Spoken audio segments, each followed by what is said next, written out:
I'm Philip Daniels. I'm Joe Cardoso. I'm Jeff Barnes. This is The Perspective. And this is The Perspective. Welcome to The Perspective.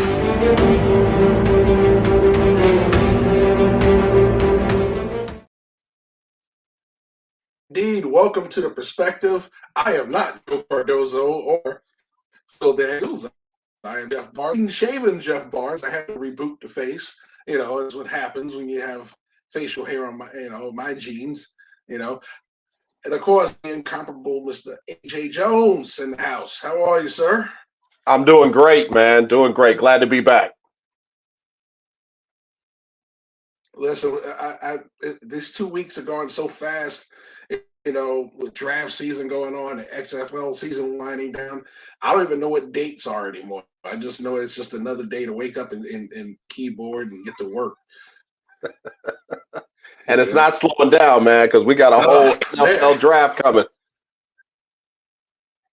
Yes, well, that's going to be fun. 4 days on the air next week, so I'm prepared for that. And I'm doing appearances in between. This is the life when you're in drafts, when you're in draft mode. People are, come on and talk draft. So you're doing your stuff plus their stuff. Right. Yeah, man. This is how it goes. Yeah, but that's what I asked for, right? You be careful what you wish for. You enjoy just might get it. Yep.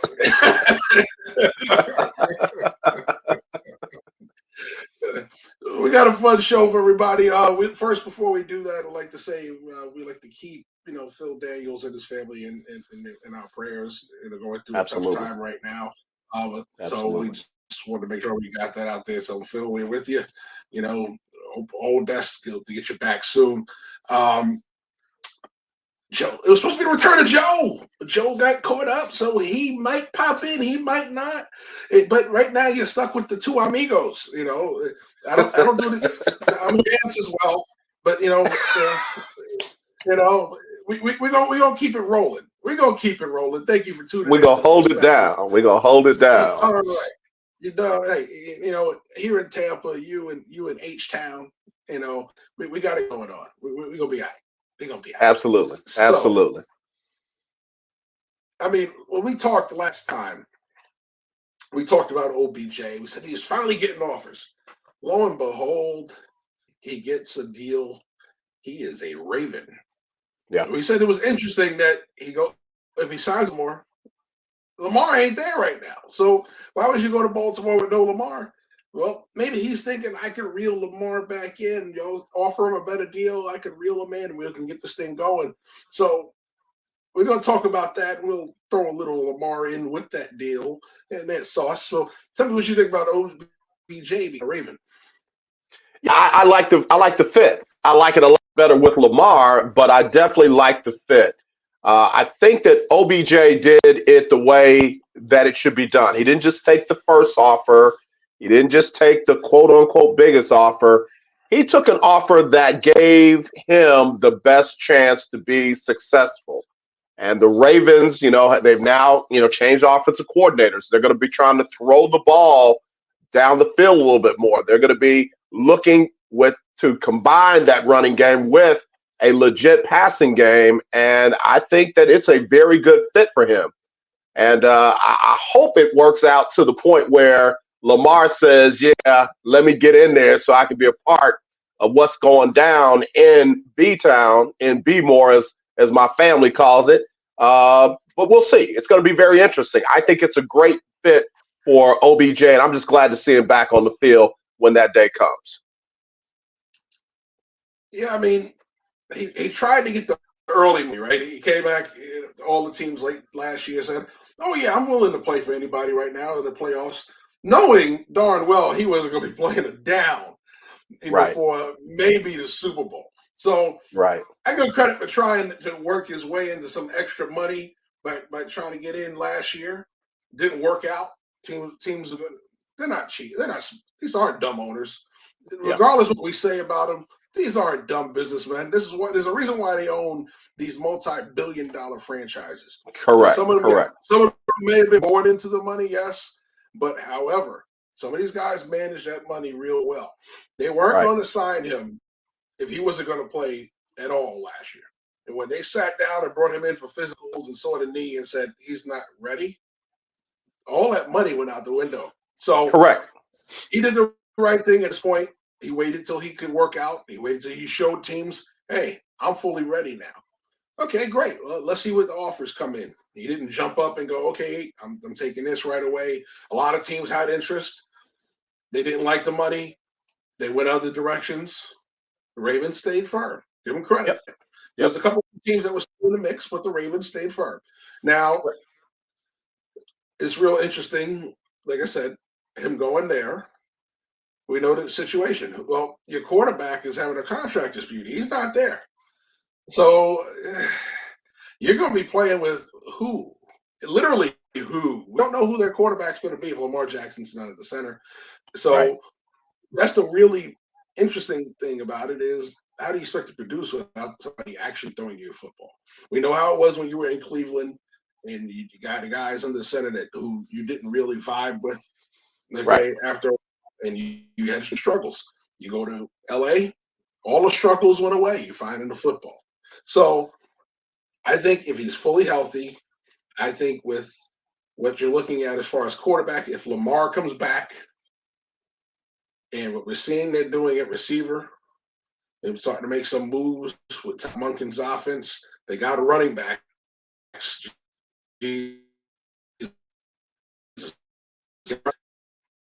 Receivers now.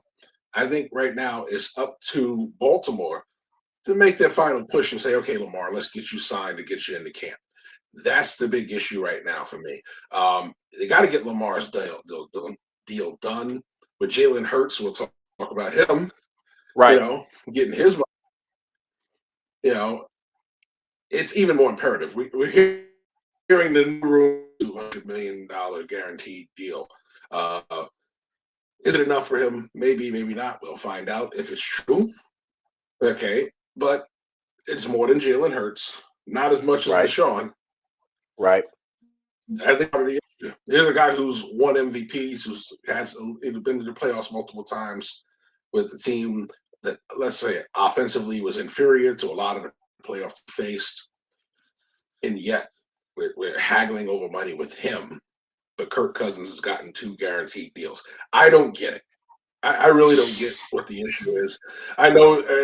Nobody wants to pay the guaranteed money, but you're paying for certain quarterbacks. So, lose me with that. Lose me with that. Right? Yep. He was your offense. He literally was. Your offense was anemic without him.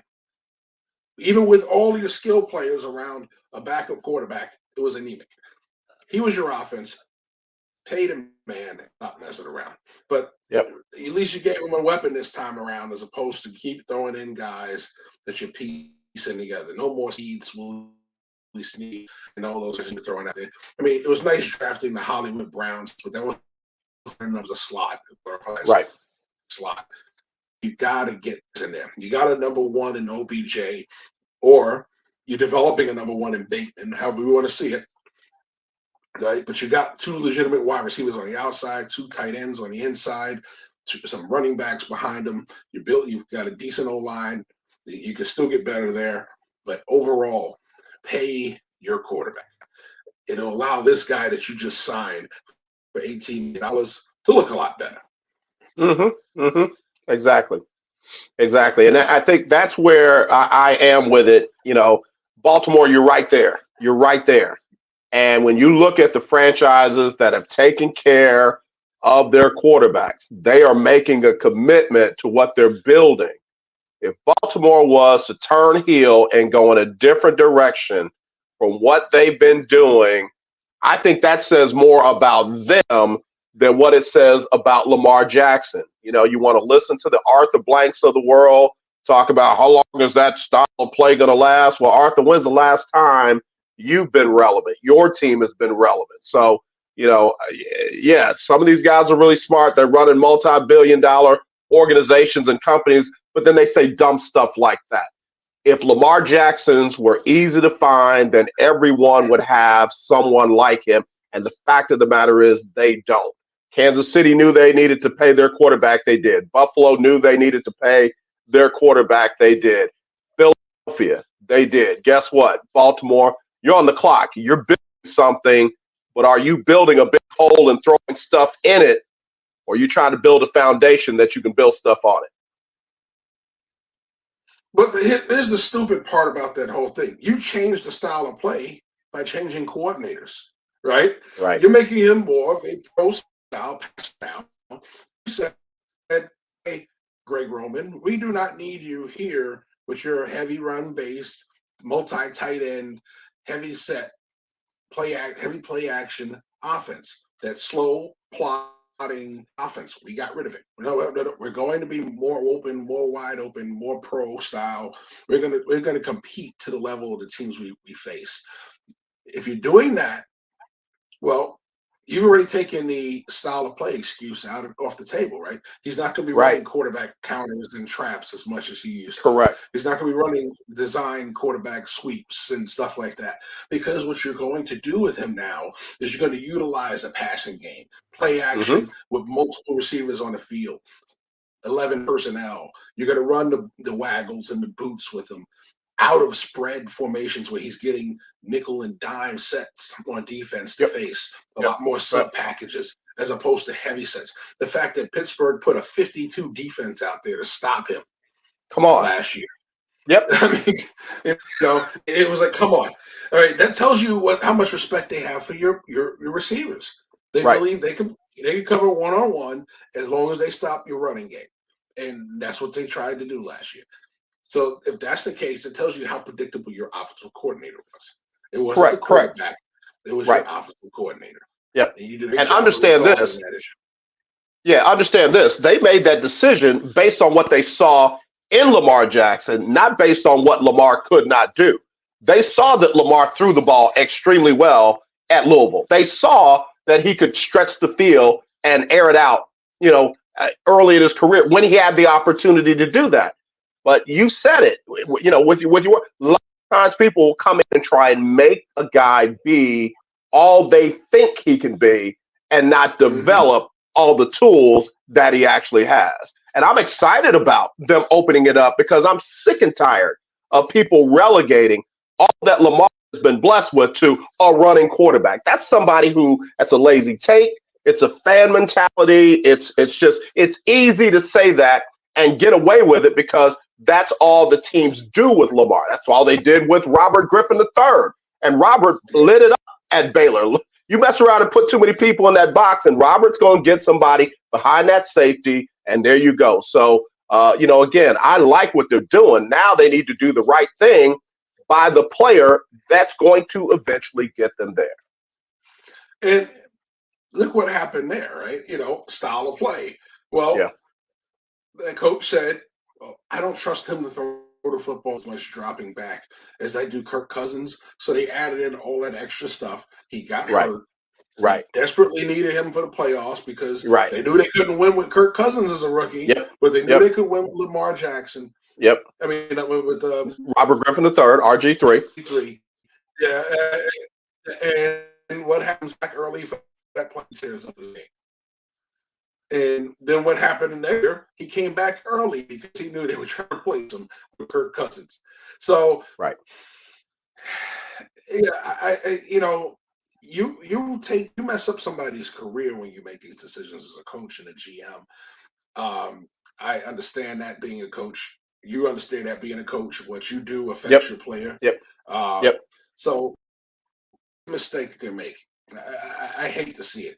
I hate to see it that once again you have all these people coming out of the woodwork, talking about style of play. He's not exactly the greatest thrower of football. He's not, every excuse in the world when we got mediocre quarterbacks getting these guaranteed deals. I'm sorry, that you can't even compare the two. You can't. Correct. Pay the man his money. If he wasn't that good quarterback, he would never have won MVP. Even with his legs, he would never have won MVP. Absolutely. Look, a lot of people have been in the league long time and never did that. So, and I'm not mad at Lamar for knowing his personal worth and for looking out for himself and his family. And I'm also going to say something that has not been popular in our circles. I don't care if he has an agent or not. I don't think you need to split your money with somebody because they say they can negotiate a better deal. His mom's been doing a pretty good job for him up to now, and I don't mind her continuing to do that. It's really quite simple. Here's what he's worth, pay him. Here's what's out in the market.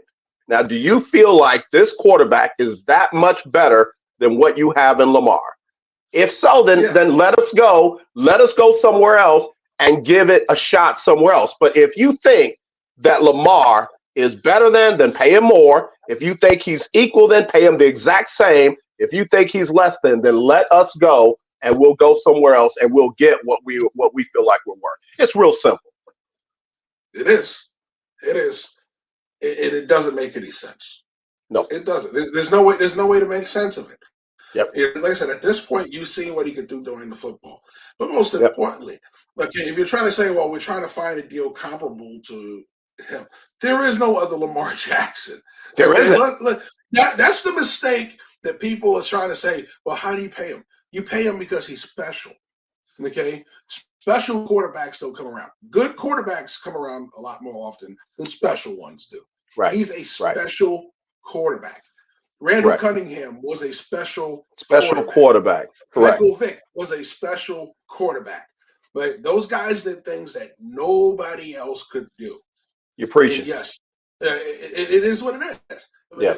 Everybody tries to conflate him, and he's just a running quarterback. He's more than a running quarterback because he gives you the ability to throw the football. And it's a shame that you got guys who have had these long careers who they considered Hall of Fame, like Ben Roethlisberger coming out saying, well, he's not as good throwing from the pocket, when his numbers are throwing from the pocket than Roethlisberger's. It's amazing when you get guys that say stuff like this, right? So, once again, I don't always listen. Just because you played this game doesn't mean you're great at analyzing it or talking about it or coaching it. And guys like that come out and say stupid things like that should never, ever come out and talk, right? It's ridiculous. It's a ridiculous take. It's a personal feeling. It has nothing to do with analysis. And if he was asked his personal feeling, then he could say it from my personal feeling, not saying it's factual. He said it like it was fact, like he knew what he was talking about. And when the numbers come out, they're not. But I've totally got A off OBJ on this. But I'm sorry. At the end, I did that. No, it wasn't you. It wasn't you. I'm the host. I should have reeled that back in. I let that fishing line go way out, man. Oh man, we went way out. But next topics. We just talked about OBJ getting a deal. Well, there's a bigger deal than that getting done right now. It's not official, so we can't say who the new owners are, but there's going to be an ownership change in Washington. The Snyders are out. Yep. Okay, now it's not official. They're still technically there, but they've cleared out already. They've taken all this stuff. They took their ball and went home. Right, so they're basically on away messages, remoting in or doing stuff now. They're just waiting for the paperwork to be done, the check to be cut, and out. So the most troublesome owners in the league, the Snyders, and I'm not saying that because they're not liked. They're liked inside of the league circle. There are certain fans that do like them. I'm not going to say that there aren't. There are fans that like them. They may not be the most vocal on social media, but apparently there are two high bids that are being considered. It was reported that one was accepted earlier, but we have gotten no official word that that's true or not. Then there was saying that there's a higher bid that came in that they're still considering. So either way, the bids are coming in for the Commanders. They're going to be sold. It's just a matter of to who and to when they finally announce it, the deal being done. How do you feel about the Commanders finally being out of the hands of the Snyders? Yeah, I can speak candidly, man. I didn't like Dan Snyder when he bought the team. I didn't like him when he owned the team. I think that the Washington community and that organization's legacy was tarnished for every single solitary day that he was there. Then we find out he's nasty, he's deceitful, he's devious, he's just not a good person. So the fact that we're this close to being done with that is a good thing. I'm happy for the folks in that community. I'm happy for those players, whichever way it goes. Imagine Magic Johnson's group, including him, of course, being the new owners of that franchise. You're not going to have any of what you had before when you have Magic Johnson's name attached to it. And then we find out that there's a brother out there that's, possibly made a $7 billion offer with $1 billion up front, $6 billion a week later, that even that would be a lot better than what this organization has experienced over these years that Dan Snyder has disgraced the organization. So, it's just what's done in the dark comes to the light, and you might not always get your justice right then, but eventually justice will prevail. And I'm glad to see them go wherever they're going. I just hate that one of the worst persons that I've seen in my lifetime gets a chance to walk away with $6 or $7 billion as a result of being a horrible human being. Being from New York, I'm used to seeing it. Hmm. When you think of two of the biggest names in New York real estate, especially in the 80s and early 90s, you thought of two people. Trump and Hensley. Trump and Leona Helmsley. Helmsley, right. Two of the most miserable human beings. Yes, two of the most miserable human beings known to man. Okay, I mean, they're bad. And everybody's seen Trump as president, so they know how bad he was. But he was worse than that in real estate. Leona Helmsley, they called her the Queen of Mean for a reason. And she felt she had to be that way in order to compete with men. So she was 3 times worse than him. But they were rich beyond compare and successful beyond compare at the time because they were miserable human beings. Well, while I may know people who worked with the Snyders and may disagree with that assessment, the proof is in the pudding, whether it's the sexual, the harassment lawsuits, whether it's the fact that that stadium is barely 30 years old. Yeah. And it's in the condition it's in. Well, you have stadiums older than that don't have those problems. Sewage pipes breaking on fans. I mean, I remember when that stadium was erected. I remember when they were playing out of, what was it, Jack Kent Cooke, RFK? They were playing RFK Stadium. You think of the stadium, how old that stadium was. Yet, it was never in that kind of, it's bad. Right. FedEx Field is bad. Yep. And it's not that kind of heated benches for the visitors that didn't work. You go down a list of things that go on with that franchise, and then the whole thing with the name change, how that was handled. So, I mean, and then there's the spying on the other owners. Right. It goes on. Right. Miserable human beings. They've proven it. I don't. Did I have to know the man personally? No. His actions alone have proven it. He's a miserable human being. Is he going to walk away with money? Unfortunately, that's capitalism for you folks. You don't have to be nice to make money in this country. Right. It is what it is. It is welcome. Well, living in America. It is what it is. You ain't got to be nice to make some coin in this country. So he's going to walk away disgraced and richer. George W. Bush, when he left office, everybody was in the poorhouse, economy in the tank. Him and his staff left 4 times richer than when he got in office. Where it goes. Unfortunately, we ain't got to like it, but that's how it is. Right. Right. So, you got him out. Be happy about that. Right. Right. It's almost over. Yeah. I'll tell you what, if I'm the people in that building, no, I'm not celebrating too much because you don't know what the new owners have in store. You don't know what they want to, who they want to keep and who they want to get rid of. There's a lot of eggshells around there for That's true. At least another year. Yeah, so, that's the one thing about it. You don't know who's coming in and what their idea is. You know, they may have brought people in who may be good people, may go, you just don't work for us. We have a different vision. So you're gone. You know, that is how sports goes. When regime changes happen, there is no loyalty.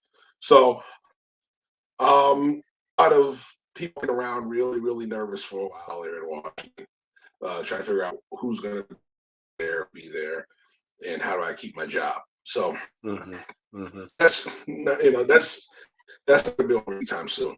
But it's a welcome change. They need a change. You need as many of these guys out there. You know, as many of these owners that just come in, collect a check, you know, make sure their coin is right. They don't give a damn about people. They don't give a damn what goes on, what's being done right in their organization. Just give me my money. Show me my bottom line. Is it good? All right, great.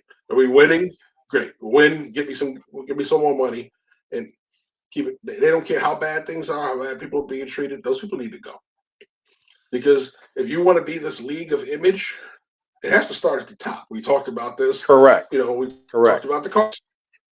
You know, we keep talking about it every time something happens with this league, character-wise. It starts at the top. Well, we've seen it in Houston. We've seen it in Carolina. We've seen over and over and over again. Here we are again now. So ship comes into Washington. I believe, you know, we've had a couple of minority owners so far as minority ownership. As far as the speaking owner, the managing partner. We'll see who that is. That would be the key. Whichever group it is that comes in. Who will it be? Because we keep hearing Magic's name. But Magic's a minority owner. You know, in not just, you know, race, as far as financially, he's a minority owner. Right. So very small percentage. So and same thing in Denver. We got a minority owner there. Yes, we do have a minority owner, but she's a minority owner. She's small. She's not the person you're going to see at league meetings. We want to see a brother in the room for once. I want to see if this offer comes through for $7 million, and he's going to be the dude coming in the room. Are they going to go for that offer? They'll take the lower offer just to make sure there's not that brother in the room. See, because we've seen it before. Magic's had other offers that they become an owner, right? Walter Payton was part of the group that pitched to get into the league before.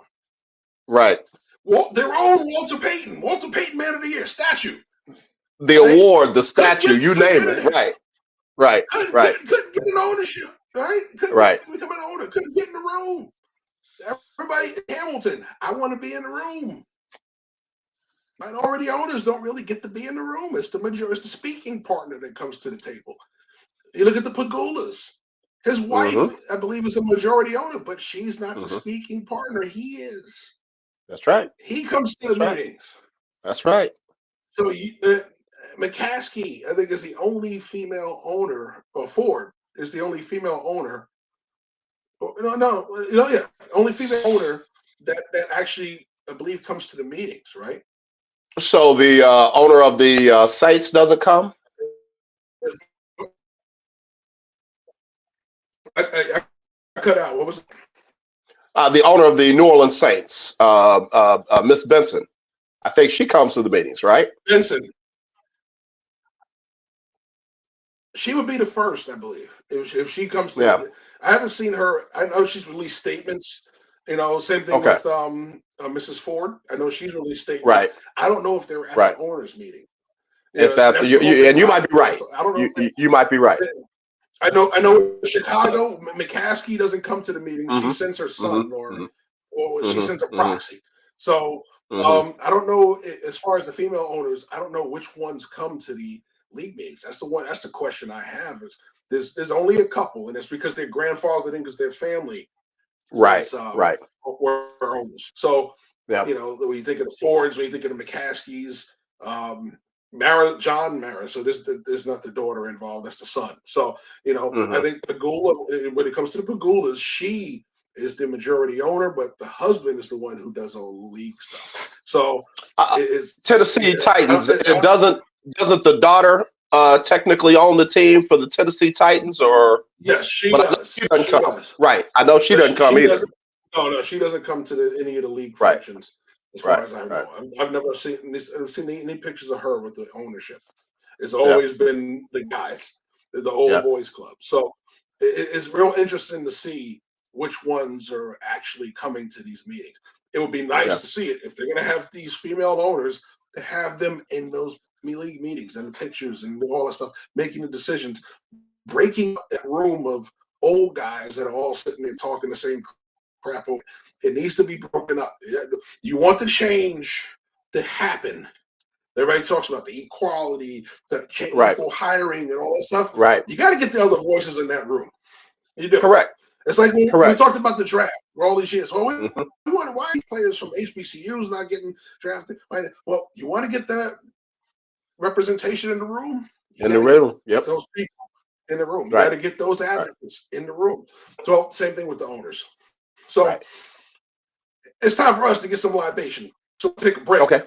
All We'll right. be right back with more of the perspective. We still got more to come. Hopefully, Joe gets to sneak in with us. We get him on the show for the first time in weeks, but with more of the perspective. Everybody hang tight.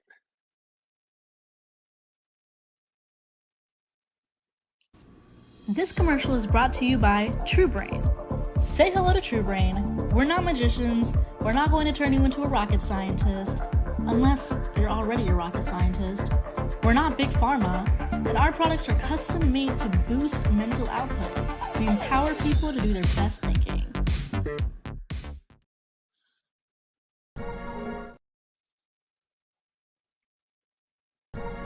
In 2006, we founded Yeti Coolers with a simple mission: build the cooler we use every day if it existed. One that was built for the serious outdoor enthusiasts rather than for mass discount retailers. One that could take the abuse we knew we'd put it through, out in the field and on the water. One that simply wouldn't break. We decided early on that production innovation would come from necessity and first-hand experience, not from market research and data analysis. Today, Yeti products perform when it matters most. Whether that be an excursion into the remote Alaskan wilderness, chasing redfish on the Gulf Coast, or just getting together with friends in the backyard, we make gear that helps you stay out longer, travel farther, and live harder. # built for the wild.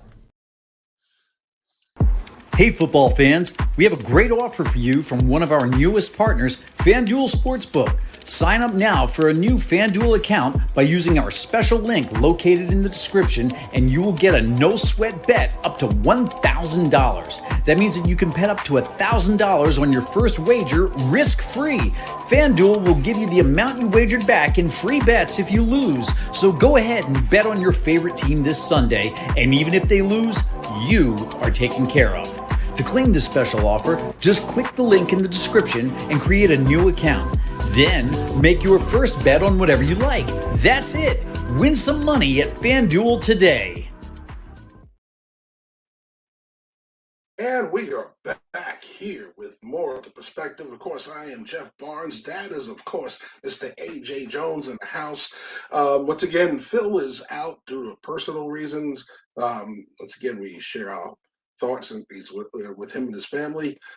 Joe got caught up, so hopefully he can sneak in and say hi before the end of the show. If not, we will get him for the next show in 2 weeks. That's right. So we're back in 2 weeks. The next week is the NFL draft. Hopefully you are watching us here on, of course, Team MBS Media. You'll see my smiling face for 4 days next week, starting with, of course, Draft Central on Wednesday night, the kickoff draft week. And then we got three nights of coverage. We're here all 3 days. So make sure you tune in. Like I said, you get to see my smiling face a whole lot. A lot of people coming through. Enjoy. It's going to be it's going to be a good time for all. Good time seeing these young men get to live out their dreams. I'm around a lot. These guys ball out for that to happen. Great to see the joy in their faces. So let's move on to our next topic. So we've talked about ownership. We've talked about OBJ. We talked about a lot of money. So we went from some quality money in OBJ. We went to the huge money in Washington. Let's talk about some big money. It's not huge, but it's big. Big money. Somebody got paid. Somebody got paid. At the Chappelle show, Getting paid, young blood, getting paid. That's right. Jalen Hurts gets the back in Philadelphia. All right. So 179, basically, round that up. 180 guaranteed. 180. Yep. So he doesn't get the 230 plus that Watson got, but he got 180 million guaranteed. So he's already guaranteed to surpass my income just on guaranteed money alone, and I'm older than him. So yeah. So he's set for life, generational wealth. Good for him. Good for the young man. He's earned it. Yeah. What do you think of this deal? And I know you're going to love it because he's an H-Town kid that made good in Philly. So beat you to that punch on that. But how do you feel about Jalen Hurts getting the bag? Man, could not have happened to a better dude. I mean it. In fact, one of a friend of mine, she's the daughter of Alonzo Highsmith. Jasmine said it like this: to get benched at halftime of a game, to lose your starting position, to have to transfer to a whole nother school, and then not be beloved when your name is called on draft day. Then to work your way up to the starting position, lead the team to a Super Bowl, and now become one of the top 3 paid quarterbacks in all of the NFL. Man, that's outstanding. And if you knew him, I'm telling you, he's a great dude. What you see is what you get. There's no secret life. There's no hidden alternate ego, or anything like that. What you see and what you hear from him is focus that has been put in him since a young boy up to what it is today. What you saw him do at Alabama, what you saw him do at Oklahoma, what you're seeing him do in Philadelphia is who this young man is, and he earned every single dollar of it. And I love the fact that he believed in him. He banked on himself. He even got Nicole Lynn and her team of women to put that together and represent him. That brother couldn't have done it a better way. It could not be written for Disney any better than this. And I mean, we're real happy for him down here in H-Town. Channelview High School is proud of their own Jalen Hurts. Man, oh man. Congratulations to this, man. Congratulations to Nicole Lynn. He said Alonzo Highsmith's daughter. Oh man, it brings back some memories of Highsmith, man. I can't tell a story about Highsmith already. I gotta tell you off there. I gotta tell you all that. Okay. All right. But I met Highsmith a few times. We talk, and I get this look from him. So I gotta tell you about that. I can't tell you about that.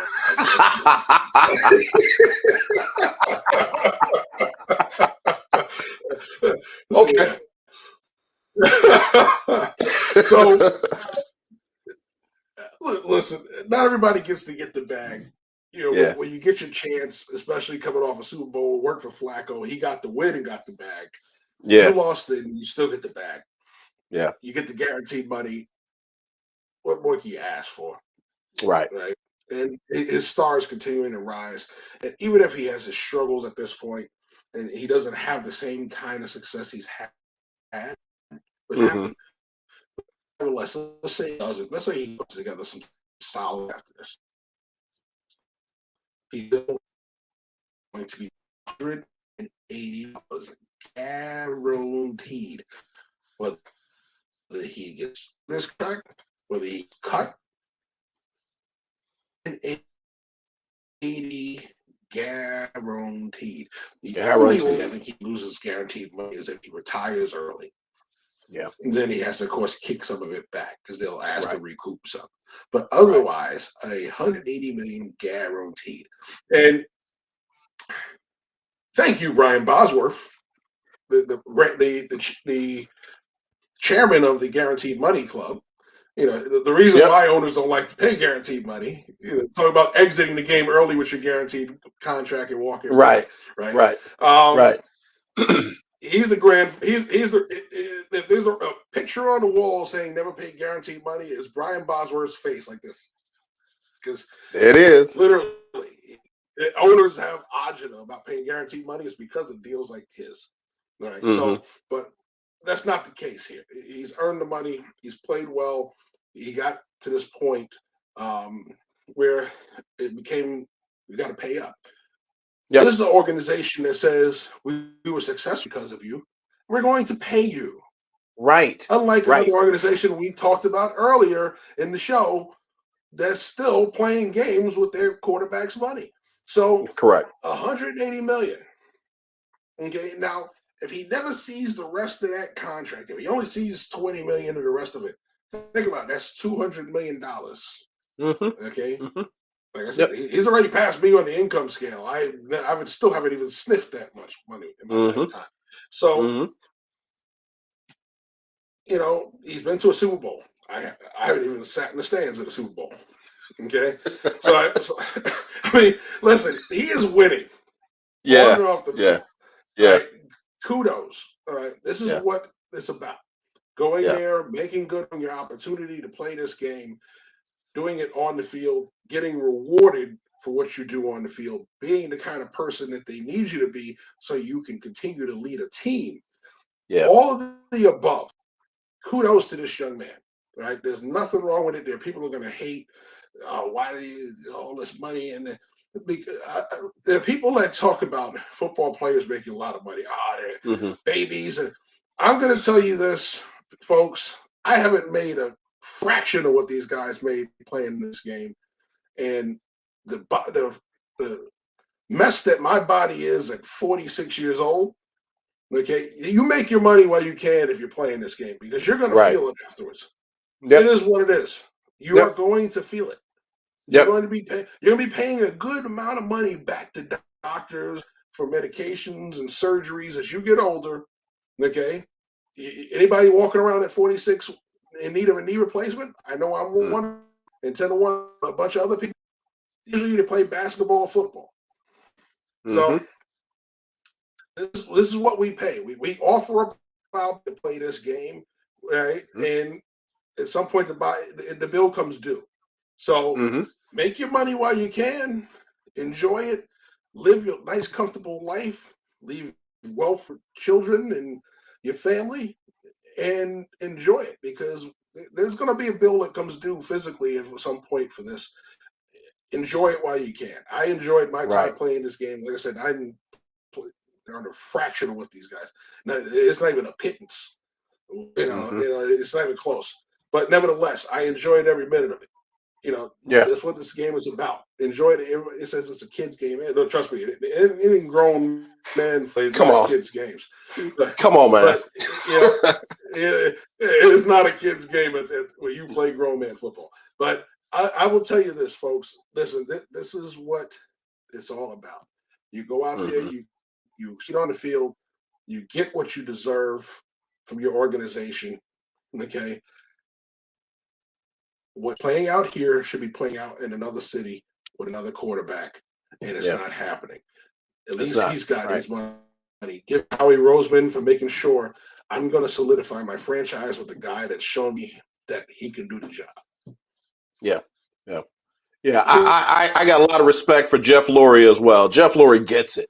He gets it, and he is doing what they need to do to be the best of the rest, not just in the number, not just going to the playoffs. He sees that they have a window of opportunity with this young man leading them to be the best of the rest. And if you're not in it for that, then you're wasting time, you're wasting money, you're messing with people's livelihoods, you're messing with your fan base, you know, and that's why, you know, not to go back to where we were, I mean, respect for guys like Dan Snyder, just because he had a whole lot of money and could buy his team. It doesn't mean he gets it. Doesn't mean he understands how to be the best of the rest. Jeff Lurie does. That organization does. And I wish them the best because that kind of stuff should be rewarded. And it's funny because as bad as he was, he threw a lot of money around when he was spending money in free agency. Was that Dan Snyder? So he would sign guys to deals that wouldn't make sense at times. Either Ainsworth got. When he did get Bruce Smith out, he was saying Bruce Smith. he paid a lot to get them to come to Washington. I had Phil on here to talk about the whole Washington thing, but unfortunately, bad circumstances. And Joe too, because Joe, of course, Washington through and through. Would love to have gotten their perspective on that. Yeah, it's just, you were happy to see this. We want to see this on a consistent basis. We really do. Right. I hated to see what happened with Bridgewater in Minnesota. I thought, before he tore up his knee in Minnesota, Bridgewater was showing he was the guy. And how that ended in Minnesota pretty much arced his career downward. And he's never been the same player since. Yep. So a great guy too. A very great guy. And you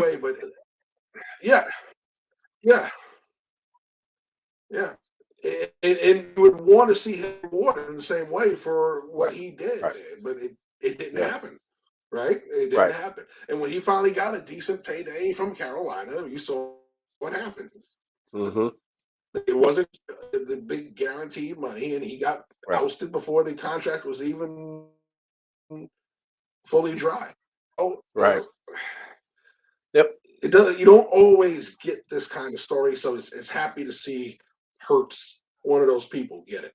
Now we said this about Watson, and we saw it happen. Doesn't mean that something bad can't happen in the future. Listen, good people do bad things. It happens. It's true. Absolutely. I'm not saying Watson did anything. I'm just saying it could have happened. Yeah. And if it did, bad is a bad thing that he did. If he didn't do it, it's a bad thing to be accused of. Right. But it's followed him around like an albatross for a reason. Mm-hmm. People were mad he got $232 million guaranteed for a reason. So it is what it is with that situation, but he's got his money. Correct. And it's what you want to see, guys. If you earned it, go get it. The whole reason we put this whole rookie scale in as far as contracts, right? Because they earned it yet. Well, now you've earned it. Go get it. Yep. Absolutely. I have no problem with that. I didn't have a problem with your number one pick. You're going to the worst team in the league, and they want to give you a big money. I had no problem with them getting that. I think I earned $70 million right out of college. Well, he's going to get his butt kicked for the next 2 because that team is bad. He's going to earn every bit of that $70 million getting his butt kicked. Right. That breaks a lot of people getting drafted first overall by some of those teams. Ask Jamarcus Russell. So, absolutely. So we're finally down to our perspectives. Okay. So it's our freestyle. So what is your perspective this week, AJ? Man, I think we've already hit it on the head a number of times. You see teams that are willing to make smart commitments to their star players. Buffalo did it. Kansas City did it. We see Arizona even did it. We see Philadelphia doing it. But then you have Baltimore out there. And they're not a bad franchise. They're one of the more respected owners. You've got a franchise that's been stable. They've been successful. But you got to be consistent. And there is no good reason why you won't take care of a guy who has given everything that he has to take care of you. I just saw Fat Joe say something that was very, very interesting. He said he gathered 50 of his friends around who he took care of them all throughout, man. When he got his millions, he took care of them, and he got all 50 of them around, and he told them this. He said, I don't have it. He said, I want to hold you down, but I don't have it. So I don't want to lie to you. I want you to hear it from me.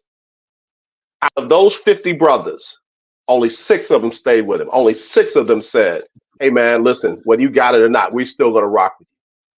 Baltimore, to me right now, is like one of the 44 other brothers that said, if you can't take care of me anymore, I can't take care of you. Lamar Jackson has done it, has taken them to places that they could not get there with other guys. And here he is now waiting for you to take care of him and you're questioning, you're not sure, I'm gonna franchise tag you. What if your wife said, baby, I still love you, but I don't know if I want to stay with you? I tell you what we're gonna do. We're gonna do a 1 year marriage contract. If something better comes along, I'm gonna go with that. But for 1 year, you got a shot. You get to play and stay with me under this contract. That wouldn't be a really good marriage, would it? I'm not mad at Lamar Jackson for saying, let me go if you don't want to commit. That's my perspective for this week. Hey, man. See, I had to put my Malcolm X glasses on because I'm about to preach for you a little bit. Come on, preacher. Wow. So here we go. So my perspective, especially being part of the scouting community, allegedly, some people consider only the team scouts. But, I hit the road just like everybody else. I'm a damn scout, damn it. I'm not changing that up one bit. So next week is the NFL draft. Young men are going to get the chance to live out their dreams. Some are going to have their dreams crushed because they're not only not going to hear their name called, they're not going to hear their phone ring afterwards saying, come to camp and at least try out. Right now, we're in the spring. The excitement's about the NFL draft, the NBA playoffs going on. You got hockey playoffs going on. But what you also have the 2 spring leagues going on, right? XFL's wrapping up their season. USFL just kicked theirs off. The opportunity for young men to continue. Are they glamorous multi-million-dollar contracts these guys are getting? Absolutely not. These are developmental leagues paying developmental money. But what it is a chance to continue to play this game you love in front of fans on TV while putting quality film together for scouts at the next level, the NFL, in case they want to bring you in. Last year, Cavante Turpin played in the USFL. Dallas picks him up in training camp, and he ends up in the Pro Bowl in his first year in the NFL. Stand out at Baylor. Okay, considered undersized. Goes into one league, shows he can last, goes into another, Pro Bowler in his first year.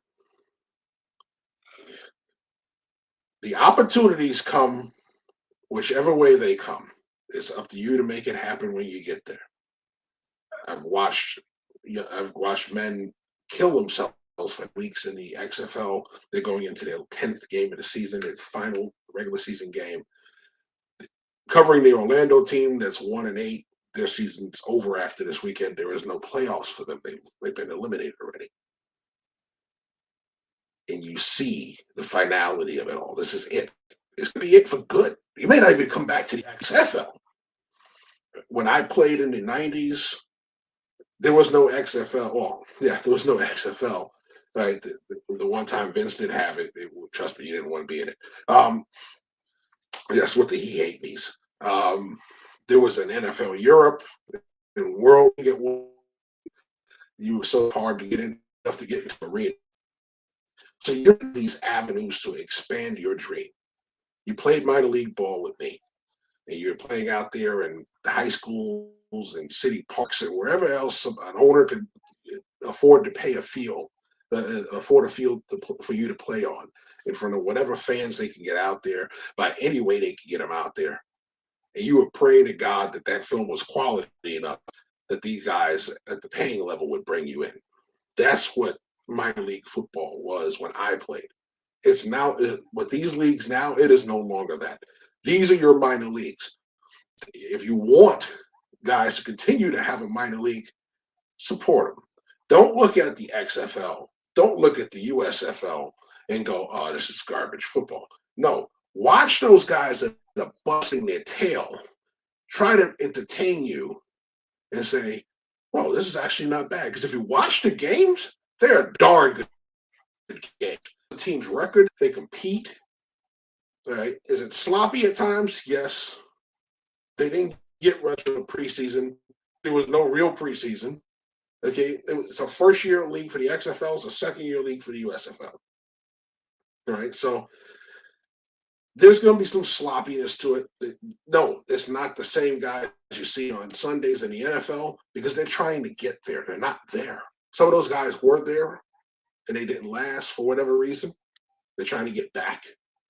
Some of these guys have never even been there. So if you judge it on it alone for that, as opposed to trying to compare it to the NFL, you will enjoy it. You'll enjoy what these guys are doing. And you will actually give them a better chance of keeping that around so more can have that opportunity. That's where the fan buy-in comes into play. That's where it comes into watching it, viewership on TV. If you're in an area of a team going to watch a game, they're not expensive. They're cheaper than an NFL game. It's a pro football game, but you're not paying $200-$300 a ticket. Nothing wrong with that. All of these leagues, which you have to stand, started some way, somehow. The NFL started out like one of like those teams back there, little fledgling league, bunch of guys playing wherever they could fit them into, and owners weren't making a lot of money. And over decades of growth, it turned into something bigger than TV and everything else. And all of a sudden, the NFL became a premier game.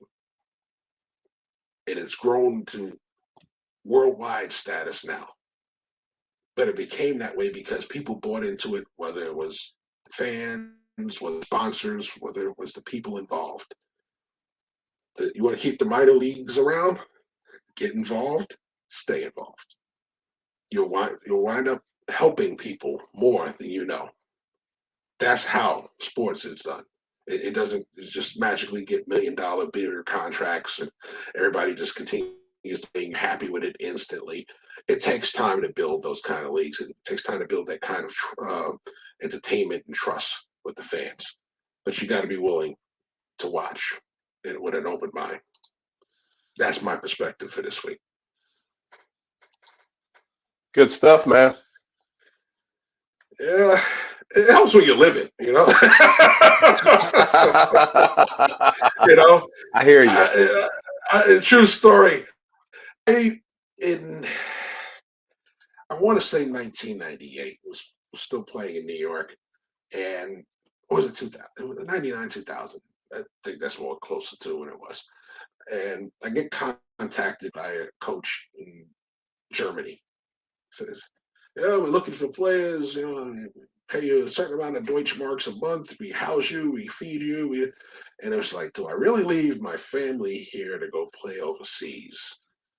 And it was a wild thought. But then in the end, I was EB. He was looking for receivers and running backs. It didn't work out, so I didn't go.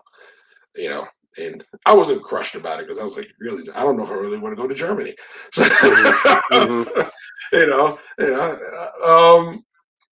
one thing that people, I don't like to stand out like that. I don't like to be the person that you can look at and go, he's definitely not from around here.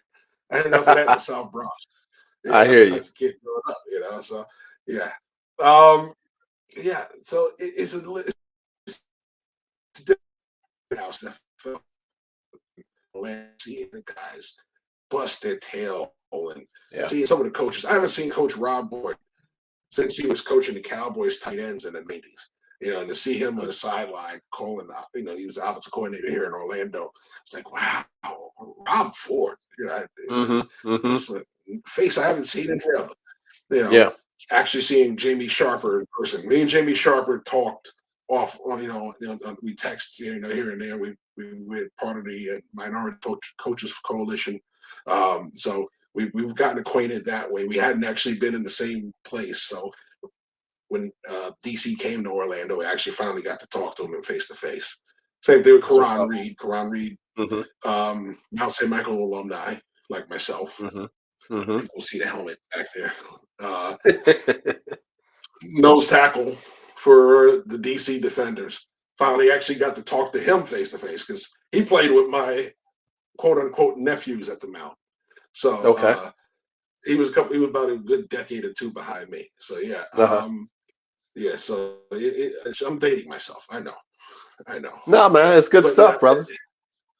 it's great to finally, shake hands and talk face to face with people that you only had the Right. chance to talk to, online or indirectly, So, Hmm. Hmm. but it's only possible because of these leagues.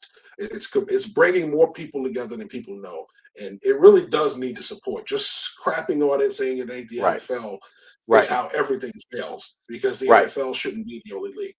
Because Yeah. it doesn't, it's not enough opportunities for coaches, players, Hmm. administrators who Hmm. are really good at what they do, and Yep. to keep fighting over the same jobs is just nonsense when you have so many people flooding that industry.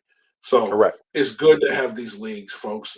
Please support Absolutely. Absolutely. them. We don't have a show next week with the draft. Okay. We'll be back afterwards. So we're going to have a lot to talk about. Come I back. was gonna say.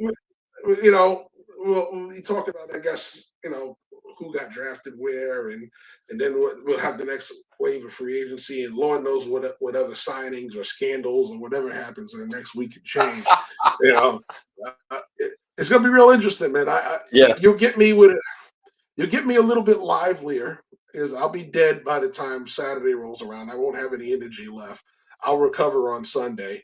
I gotta find a way to get to the store. I have to have my celebratory beer. Every year at the end of the draft, I have a celebratory beer.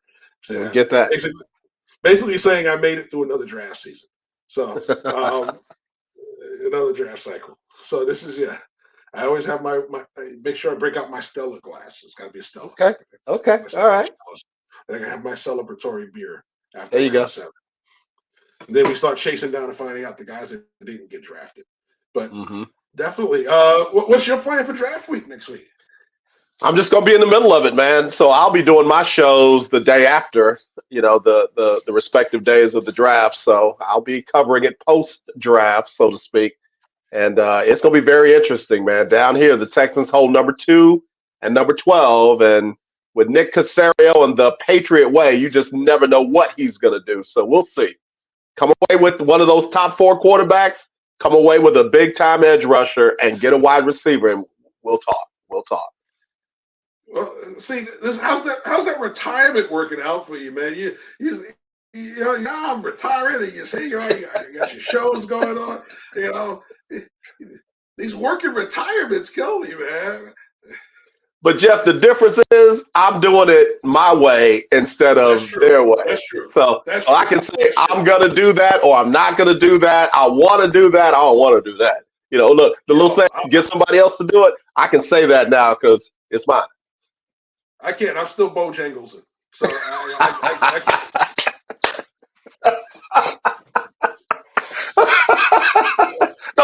don't do it, man. Don't do it.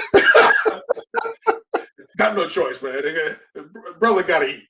Brother. I hear you. Man. I hear you. Wives are expensive. Believe me, I know. Yeah. So yeah, you gotta keep that smile on it. There you go. There you go. Yeah. I'm here. I'm good. Yes, sir. Yes, sir. Yeah. I don't know if I'll have facial hair by the time next time we're on the show, though. I don't know, man. It's gonna probably be it for a little while. I gotta reboot the face, man. When I keep facial hair on it too long, my face gets all raw and starts getting nasty. So I took this off. My face was like, thank God.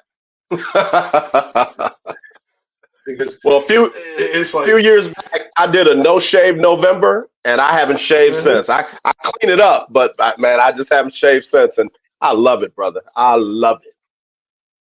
Yeah, my face is like, yeah, you could have a mustache. You might Fu Manchu, but I do the goatee or a full beard. Yeah. All in here, it's just like after a couple of months, it's just like raw.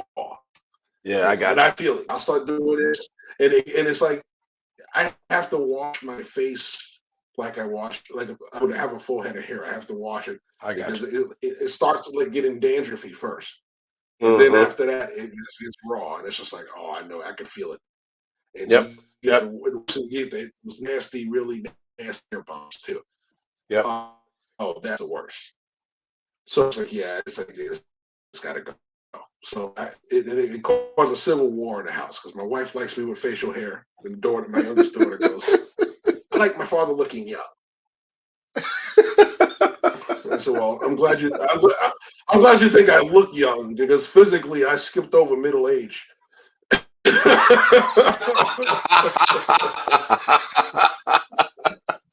Just went from young to old. Yeah, man. It went downhill real fast, man. I was playing basketball, and now I can't even run for the bus, man. Brother. Yeah. I went from running to running like Sealy at the end of The Color Purple. You know, so, oh, no, not Miss Sealy.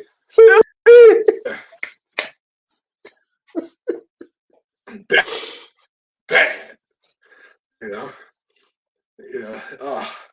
But yes, hopefully, like I said, with Phil, Joe, hopefully I've let Joe know ailments. I got plenty. You've heard enough horror stories about my knees and back. Well, my back is fine. Well, hang in there, brother. You don't look like what you've been through. But thank God. He has a plan for at least that part of it. Yes, sir. Father doesn't be kicking my rear end the other way. You know. Yeah. But whew, yeah, this physical stuff is for the birds, man. Brother. Birds. Yeah. I you know what? I'd be remiss once again if I did not mention it. So make sure I'm back. So more to come. Tomorrow night we're back with Draft Central. You get to see me again. Next week, Draft night. 3 days of draft coverage after that.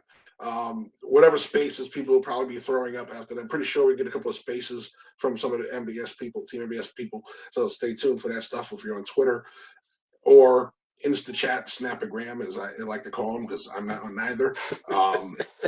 So I told you I went straight to old, man. I went straight to old. I totally skipped that. I really did. So make sure you tune in, folks. Any last words, AJ? Nah, man, I'll be tuned in myself because I know y'all gonna do a great job on that draft coverage. So I'll be getting my news from you. I appreciate it. Well, Kyle Nash is hosting night 1. I'm here nights 2 and 3. Bill Carroll's here with me the whole time. Plenty more coming and some surprises. Hopefully we'll dig some other names out. I got a few banging around the hat, and they're churning around some of the names in the hat, trying to get them. So it should be a great time for all 3 days. Try to get the prospects on. That's the main thing, is trying to get the young men that are getting their names called to come on and get some celebration. Those are hard to do because usually the teams start in their markets start jumping in, and they make sure those people are taken care of because that's the people that can make sure they get paid. So, understandable. Yeah, but nevertheless, we're going to have some great shows for everybody. For AJ, for Jeff, I'm going to say good night. I will see a lot of you next week. Take care. Have a great night. Thanks for watching The Perspective. Best to Phil and his family. Amen.